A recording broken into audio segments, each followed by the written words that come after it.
Released in 1962 and directed by the legendary P. Ramlee, Ibu Mertuaku, or in English, My Mother-in-Law, is a Malaysian classic that delves deep into the clash between love, class, and pride. The story follows Kasim Slamet, a talented but struggling saxophonist who falls in love with Sabaria, the daughter of a wealthy and elitist woman, Nyonya Mansor.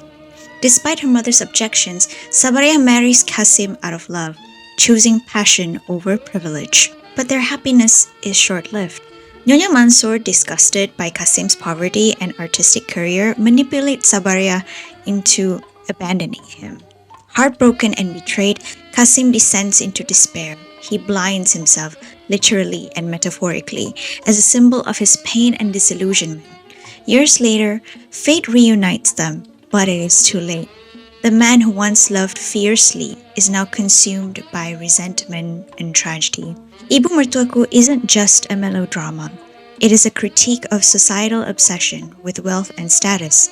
It portrays how love, when crushed by ego and class prejudice, can lead to ruin. Kasim's blindness becomes a haunting metaphor when pride, greed, and manipulation take over. Even love itself cannot see the light. Back then, audiences saw Kasim Slamet as this poor, misunderstood musician, a nice guy who just wanted to love freely. His mother-in-law, she was the villain, the barrier between true love and happiness. And when Kasim's life fell apart, he was seen as the ultimate victim of her cruelty. But rewatching that movie today, the perspective just flips. So what does a 60-year-old Malaysian film have to do with Materialists? It's a bold strategy, Cotton. Let's see if it pays off for them.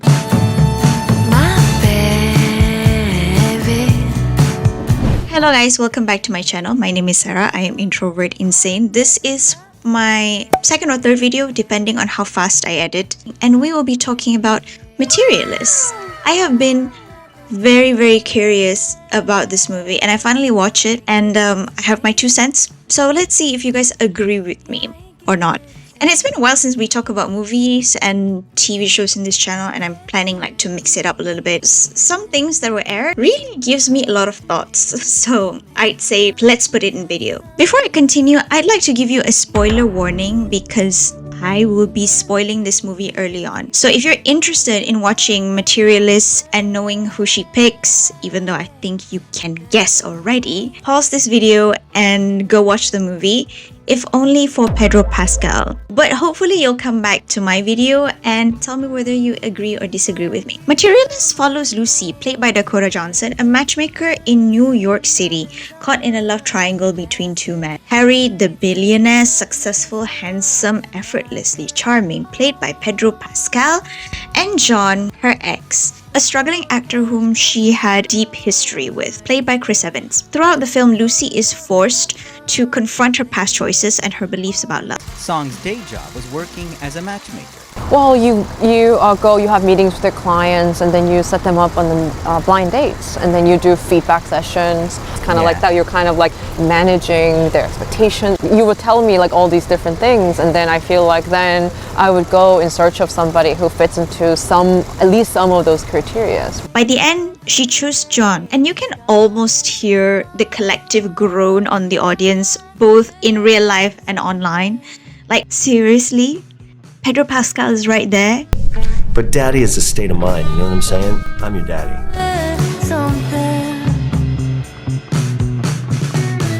So let's give credit where it's due, okay? Materialists really starts strong.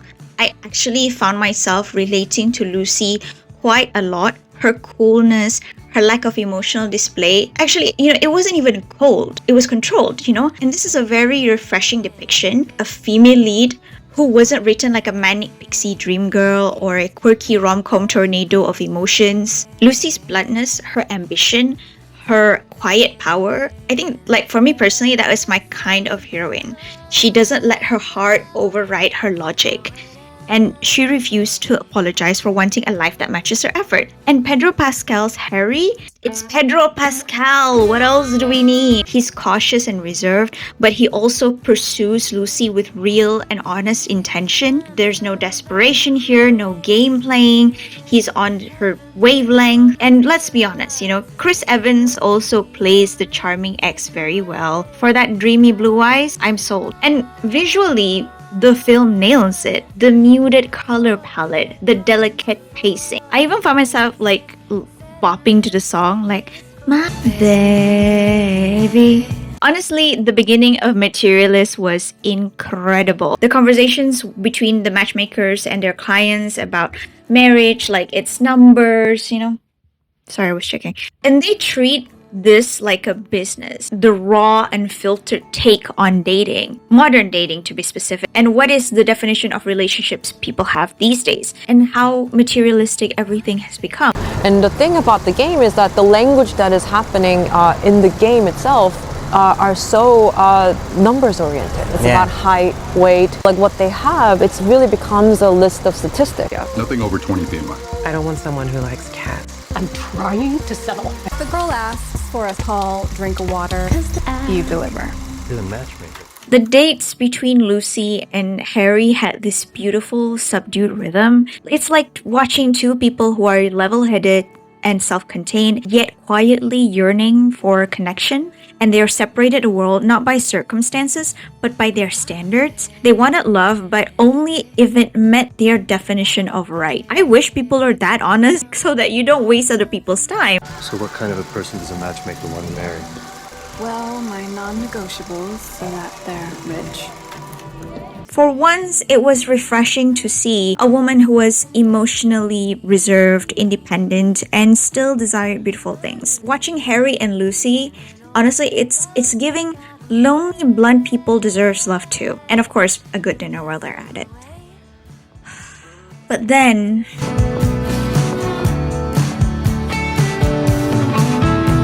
we live in an era where every choice, from who we date to what we post, is subconsciously filtered through the lens of status and success. The rat race isn't just about careers and degrees anymore. It's about relationships. And the thing that I am very concerned about is the way that we commodify and objectify each other and eventually ourselves too. Lucy's journey, which is the main thesis of the movie, isn't about choosing between a rich guy and a poor guy. It's about realizing that happiness isn't inherently tied to capitalistic success. Yes, the billionaire is the logical option. Yes, the promotion looks great on paper, but that doesn't mean it's what fulfills you, and that's essentially a good message. Although it was a bit of an open-ended thing, we're not sure if she's gonna accept the promotion, but based on how the story goes, I don't think she would. At the end of the day, love doesn't always follow logic. You can't spreadsheet your way into connection. You can't KPI your way into love. Not all of us can save the world, but the thing that I know all of us, in the most ordinary of us, can do, that is that we can perform a piece of miracle, which is to love someone. But then when you look at it a little deeper, Materialist trips over itself.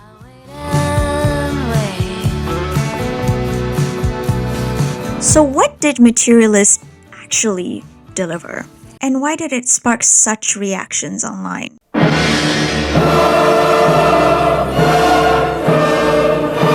don't think her movie conveyed any of what she's trying to say. Let's be real, if the movie is from early 2000s or even the mid 2000s, it would have been a hit. The follow your heart, not your wallet message would have played perfectly alongside The Notebook, P.S. I Love You, Notting Hill, Sleepless in Seattle, and other romance dramas of that era. But this is not 2005.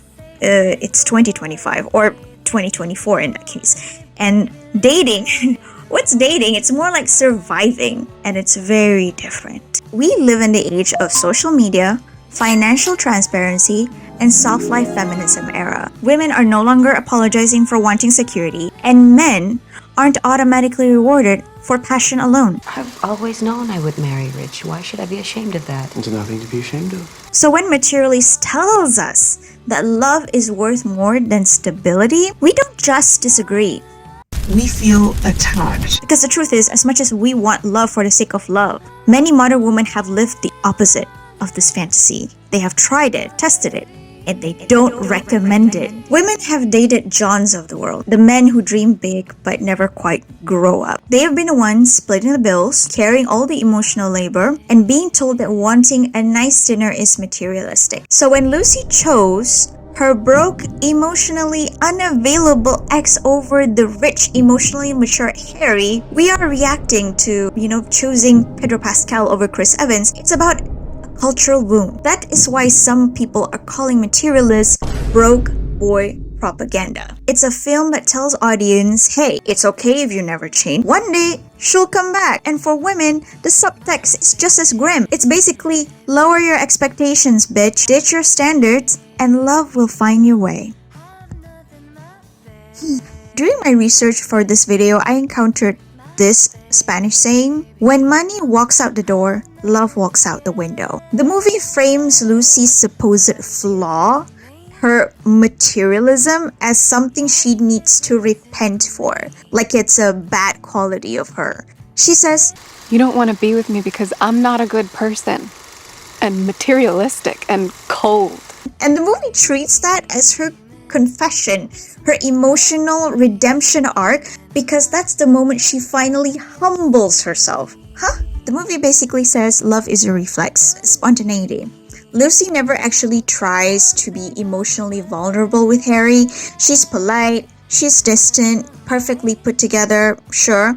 And the film wants us to read that is a sign that she doesn't really love him. Instead, she clings to the comfort of her ex, not because they're meant to be, but because she's familiar with his chaos. She's cried with him before they fought and broken down together because they have seen each other at their worst. We're supposed to see that as a sign that, oh yeah, they're meant to be together. I believe we have some power over who we love. It isn't something that just happens to a person. I think the poets might disagree. Well, I'm not a poet. I'm just a woman. Let's talk about what really went wrong with Materialists. There's a lot to unpack. Only company baby's gone is First off, that caveman cavewoman opening, totally baffling. Historically, marriage was never about love. It was about survival. It was about alliances. It was about wealth. Or if you follow the caveman logic, it's about food. It's about weapons. It's about shelter. As modern as we go, it delves into social class as well. So when they portray as if, these cavemen as some primal love above all, purity, and then showing us in a modern day era, and that we are the generation that corrupted the pure form of love, really? That's not deep. That's just historically inaccurate. If that's your foundational metaphor, then this movie should have been marketed as a fantasy romance instead of a grounded contemporary romance. And then why is it marketed as a rom-com when there's neither rom nor com in this movie? The movie treats love like it's supposed to be spontaneous, effortless, instead of, something that requires time, vulnerability, and yes, actual effort in communication.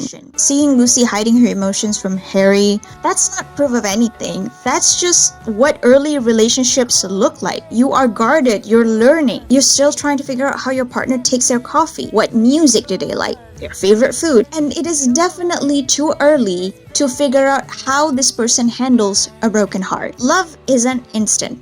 It builds. And it's wild how the movie mistakes newness for emptiness. And I'll even argue that Lucy's choice to confide everything to John is actually not romance. It's simply muscle memory. In that moment when John picks up the call from Lucy, some people see it as an emotionally charged sign of destiny. No, it's just a woman using a man for emotional labor while still dating someone else. That's not love, it's just avoidance. Sorry. No, nice. Hey, nothing to be sorry about. Which is why it is baffling to me, because Celine Song already did this kind of messaging, only better. Her first movie, Past Lives, which I absolutely adore, has this. And it is perfect in every way. For the uninitiated, Past Lives was Celine Song's directing debut. It tells the story of two people who are established to be soulmates, or in the case of the movie, Inyon, and what happens to them after life separates them from childhood. We follow Haesung and Nora in their lives in separate continents. They tried long-distance relationship, and eventually Nora chose to focus on her career, and they ended their relationship despite both of them clearly still love each other. Years later, Nora has married a fellow writer, Arthur, and have a peaceful life in New York City. Nora is then faced Haesung for the first time since childhood, as they have a heart-to-heart on what fate has led them to that point. Now, in Past Life, the thesis is tied to the concept of Inyon. Inyon.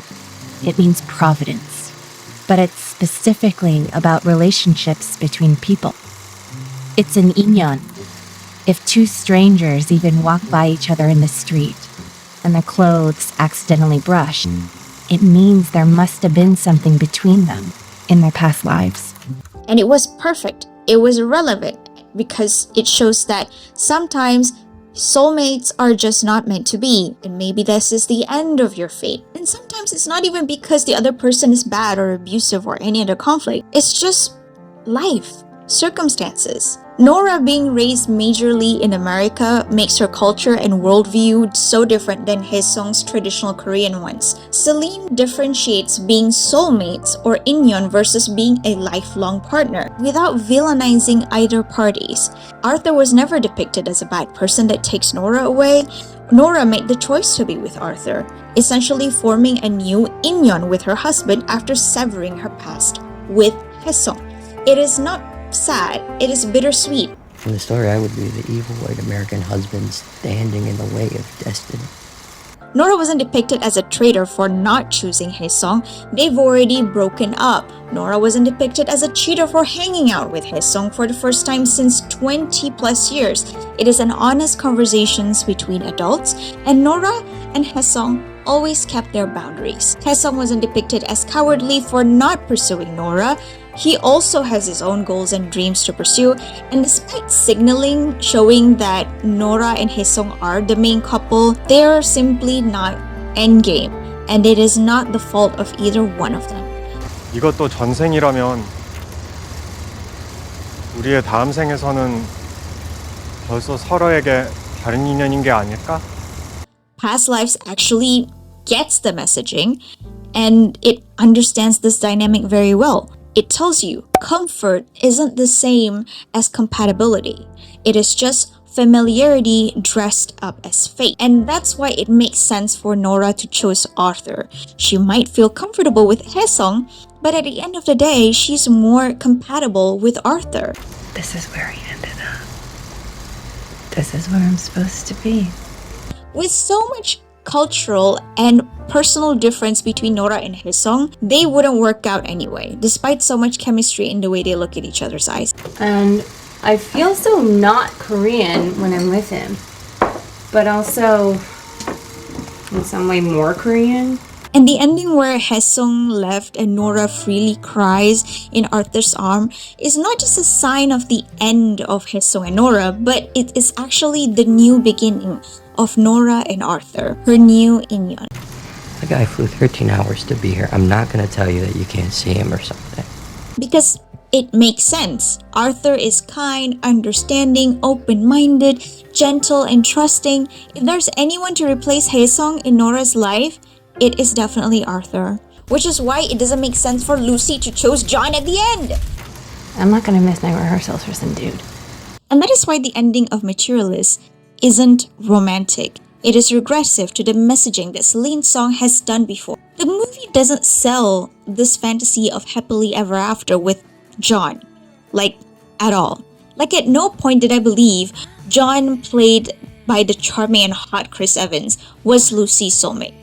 We're told that they have history, but we have never actually seen what makes their relationship worth saving. The only things we're shown about their past are them fighting about a parking ticket, the miscommunication, and literally zero of the good stuff that made me root for them as a good couple. Why did they fall in love with each other? How did they meet? What are their happy moments? First date? What did he bring to her life other than Stress, bad apartment, and unpaid bills. And don't give me that phone call scene of justification. I have explained that in my previous point. Lucy's entire character revolves around her work. Meanwhile, John, he's a struggling actor. That's not a personality. That's a LinkedIn headline. Casting Chris Evans as a broke, struggling actor, that's Captain America. He looks like he's been booked and busy for a decade straight. But even setting that aside, the movie gives us nothing. No spark, no shared interest, no emotional anchor to justify her picking John. And I don't mind that he's broke, but he hasn't even shown any other redeeming qualities or be so good at affection and understanding. Like, in the beginning, when they were talking at the bar, Lucy starts to talk about her, troubles at work, and he initially goes in to minimize how bad it could be, right? I just don't think I'm very good at my job anymore. You're not a drone pilot or a gun lobbyist. You don't work at Shell or McKinsey. It's just dating. It's not that serious. Dude wasn't even good at being a comfort to her or understanding her. Like, what makes him marriage material? Please be for real. And if he had to be broke, at the very least, portray him as someone who could contribute to the household by having maybe a nice, clean apartment, okay? A decent one. It doesn't even have to be expensive. An apartment that he put a lot of effort into. Maybe he DIY some shit. Maybe he's a great cook. Or maybe he volunteered as a big brother or big sister. Or maybe he babysat something. I don't know. So you can picture this person as a father figure. Because he says, like, when I see your face, I see wrinkles, gray hair, and children that look like you. I don't even see you as a father figure, John. Really, I don't. And why can't his brokenness comes from something that is beyond his control? Like, someone scammed him. He is forced to sacrifice financially for his family or something. That would not only explain why he's broke, but also visualize him as someone loving and willing to sacrifice for love. Why does he have to be not only broke, a slob, but too egoistic to take on a job that actually pays the bill? We're not talking about a person that is unemployed because no one would take him work. We're talking about someone who actively refused a job that pays because he romanticized the struggle of being an artist. Also, when John tells Lucy that when I look at you, I see kids that look like you, babes, you can't even afford anything better than a 3-bedroom apartment with crappy roommates. If only they had shown John and Lucy overcoming a challenge together, say a financial problem that they face as a team, I might actually root for them. But the story doesn't have that, really. And that is why so many women watched this and went, wait, why him? Because we have seen this story before, done better. If the movie actually showed us, like, the characters have grown and changed for the better, and tell us why they fell in love to begin with, no one would be calling this a broke man propaganda. Nobody called Titanic broke man propaganda when it came out. They didn't call The Notebook or many other books and movies with the rich, poor suitor trope as broke man propaganda. You wanna know why?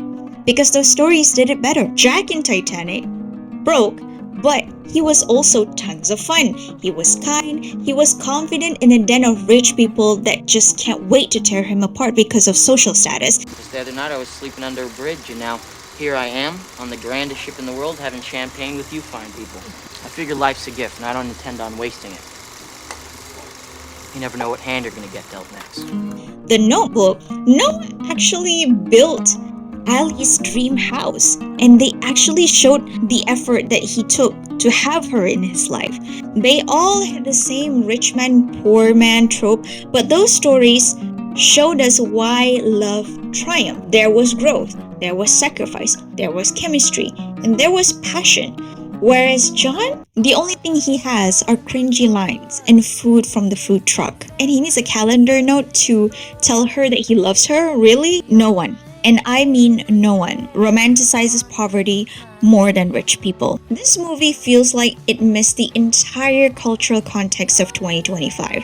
Yeah, the title is Materialists, but it feels like it punishes women for wanting financial stability, and that choosing comfort and security automatically makes you a shallow person. I'm sorry, but wanting to pay rent or mortgage and not drowned in debt is not materialism, it's survival.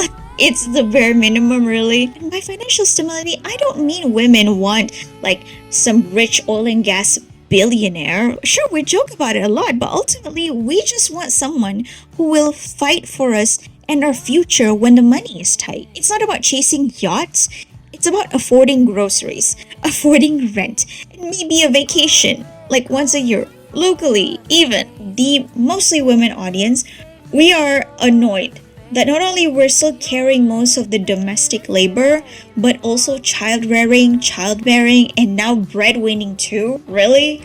Harry was definitely the right choice for Lucy. They're closer in terms of social standing and career, although Harry is significantly wealthier, I agree, but they have the similar vibes to them, and they have honest and mature conversations about expectations and that they have for their partners. And rich. Has a real job. Probably doesn't have roommates.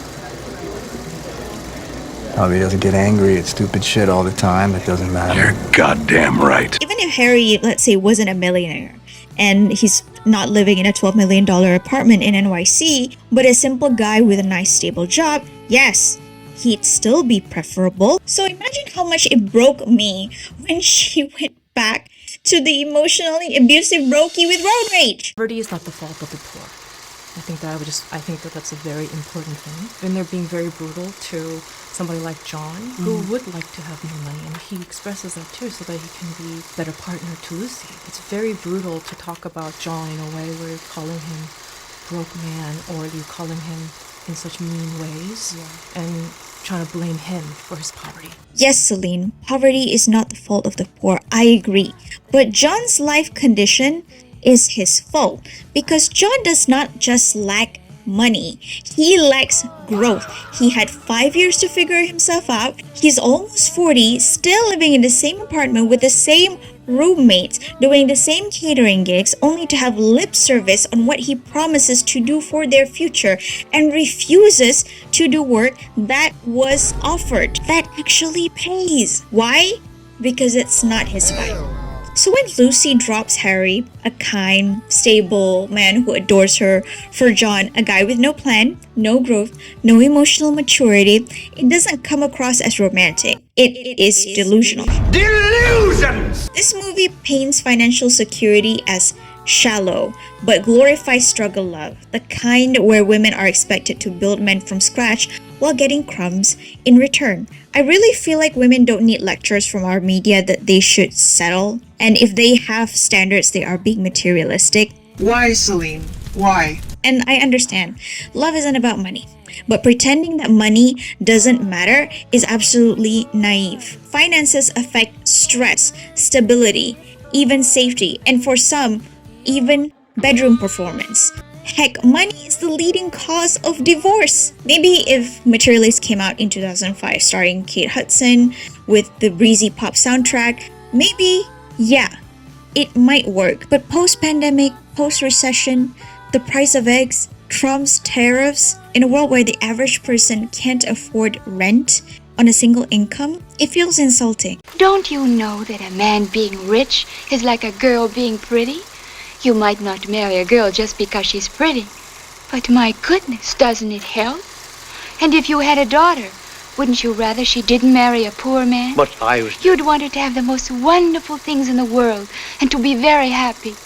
Oh, why is it wrong for me to want those things? Why is a woman materialistic for wanting financial security, especially when the world is burning around us? And especially when American women, whom this movie is representing, who pays tax, also have to support the people of Israel. And Lucy lives in New York, one of the most expensive cities in the world. And we're supposed to cheer when she quits her job to be with her broke man? Girl, be so fucking real. We are fighting for our lives here. You know what Portia Featherington said? Do you know what is? romantic security. It is wild how society expects women to chase true love like it is the only valid currency. Like, I'm sorry, I don't want to live in a squalor, okay? But the second a woman says she wants a man with money, suddenly she's a gold digger. Love doesn't have to mean noodles for dinner and overdue rent.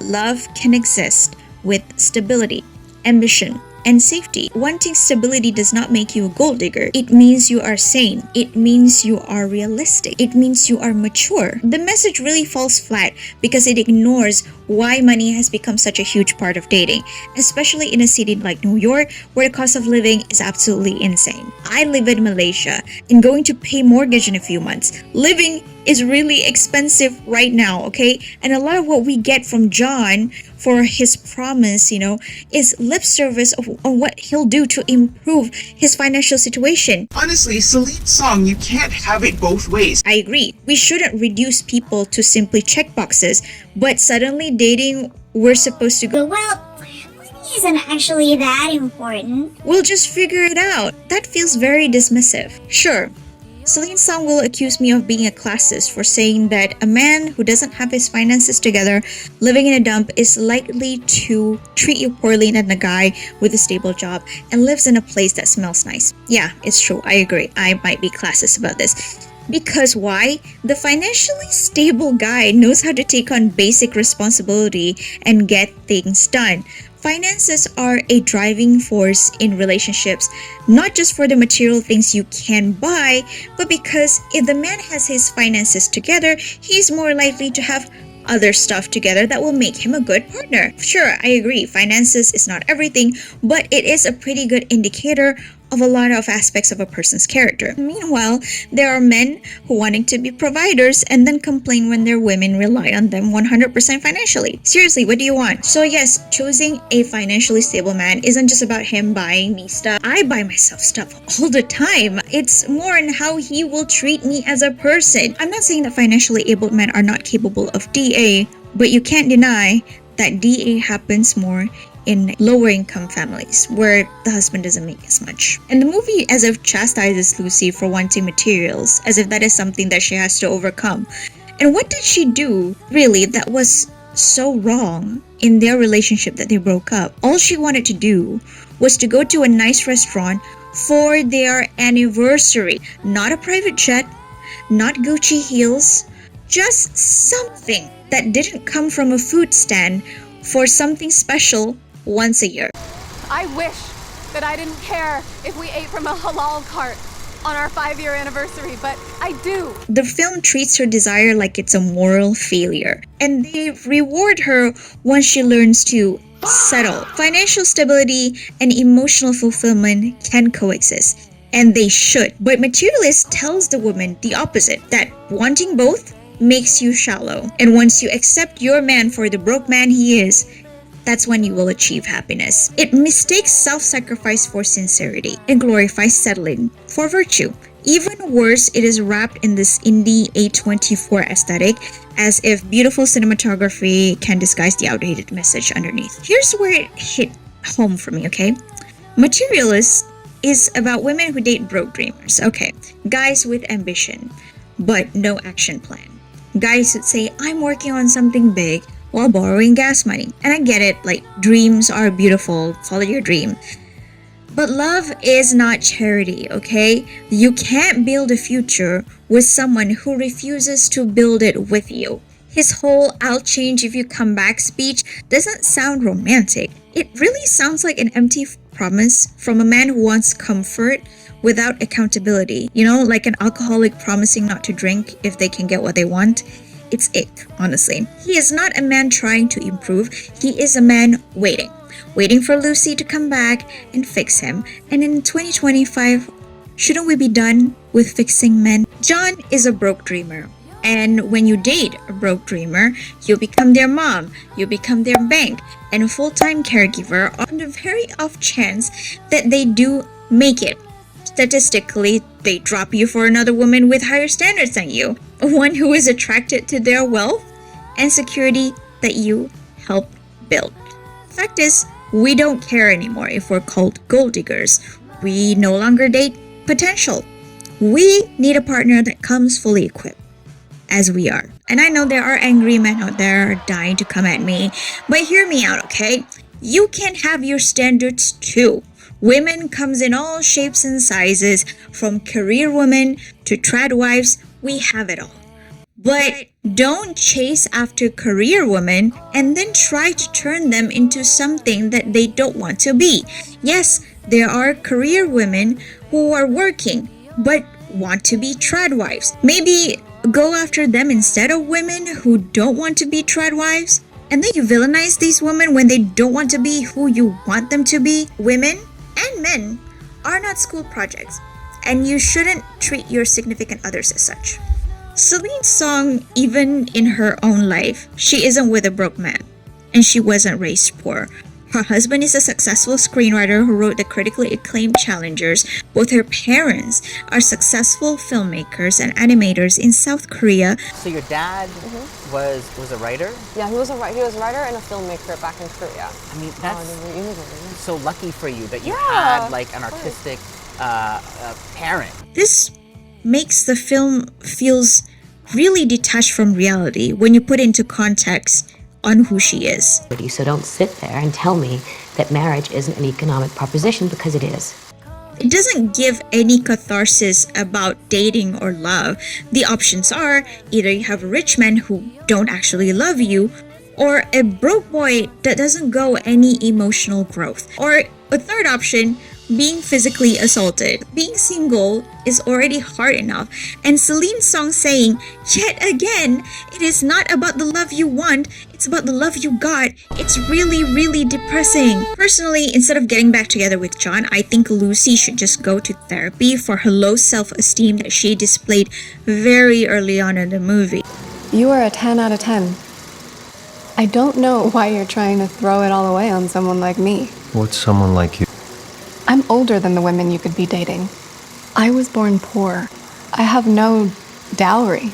Do I look like I need a dowry? Girl, you have the most eligible bachelor in town hitting on you, and you keep putting yourself down? You're so lucky he's so into you. Despite its marketing, this movie is actually not for single women who are just wanting a rom-com. No, Celine wrote this movie as a propaganda for single women like moi to settle for crap, and for women in sad relationships who settle to make them feel better about settling. If you're a woman watching this, please, here's the takeaway. You deserve love and stability. You deserve a partner who contributes emotionally, mentally, and yes, financially. But I am not merchandise. I'm a person. And I know I deserve love. You don't have to pick between rich and loveless or broke but passionate. There's a middle ground, alright? Someone who works hard, cares deeply, and meets you halfway. Because wanting partnership instead of parenthood isn't materialism. It's self-respect. And then there's this subplot that spat on a person's basic need. Remember the essay subplot? It is introduced, hinted at, and then dropped like a potato sack. It was only there to give the story some faux depth. It's basically saying, see guys, this movie is very serious. But instead of using it to explore trauma, accountability, and power dynamics being misused, instead it's treated like a checkbox for emotional gravity. This subplot really could have explored some really interesting idea on, like, the idea of safety versus risk in love. Like Harry representing financial stability, John representing emotional familiarity, or what you could call romantic safety. And then there's physical safety, which Lucy's matchmaking client Sophie tragically lost after she was essayed by her date set up by Lucy. So really, the movie tries to juggle all three of them and then just drops the ball. While Lucy is taking risks, like choosing between two men, another woman in this world like her is facing a far more real risk in dating. What makes this worse is that, as if like this subplot implies that Lucy is at fault for not screening the client enough because she doesn't know what to do with Sophie as a client. Like, that's not how it works. Predators, they don't walk around with red flags stamped on their forehead. Any guy can flip at any time. And that's not on women for being not careful enough. You can take all the precautions in the world, and this shit will still happen. It is not our responsibility to predict men's behavior. It is men's responsibility to be better. And of course, parents' responsibility to raise your kids right. This essay plot is definitely mishandled because it reduces trauma into a plot point for depth whilst ignoring the real life stakes that women had in dating. They want to say something deep but don't want to commit to the reality behind those issues that they're taking. I really need to get a boyfriend so that I have someone to call that's not my fucking matchmaker. I'm gonna die alone. And the subplot really is a perfect summation of the movie.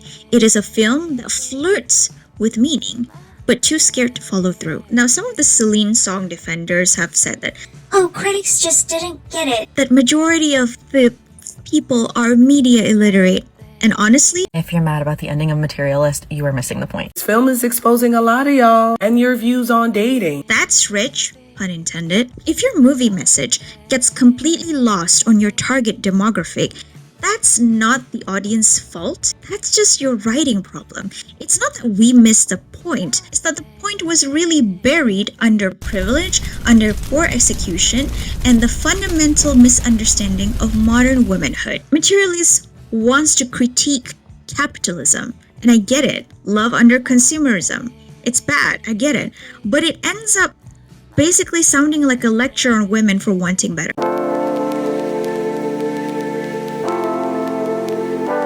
I don't see Materialists as romance. I see it more as a drama about how pessimistic the dating world has become. In the end, Materialist just wants to be profound, a critique of modern dating, a reflection on capitalism and love. But what it delivered was simply confusion. So I am confusion. Because while the film tells us to reject material, but it never shows us a compelling alternative of love simply for love's sake. Basically, it shows love without growth, romance without realism, comfort without accountability. Maybe Song wants to remind us that love isn't logical, but in doing so, she ignored something that is even more true, that love without mutual effort or evolution eventually collapses under the weight of real life.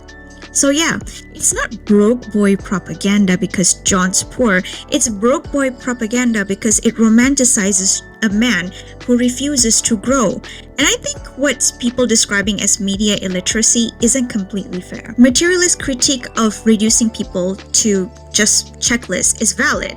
It's an honest commentary on modern dating, sure. If the service I was providing you was building you a man, then of course I could build you a man with everything on this list. But I can't. Because this is not a car or a house. We're talking about people. People are people are people are people. They come as they are. And all I can hope to find for you is a man that you can tolerate for the next 50 years, who likes you at all. But then the movie pivots and says, well, regardless of money, love is enough. It is extremely unrealistic because most of us viewers who are middle class understands this is not the case. Especially in this economy. Loving someone isn't about choosing between passion and practicality. It's about finding someone who builds with you and not someone waiting for you to build them. And that's why Materialists, despite its charm and aesthetic, doesn't fully work. Not because it is anti-money, but because it mistakes comfort for connection and nostalgia for growth. This isn't a new dilemma.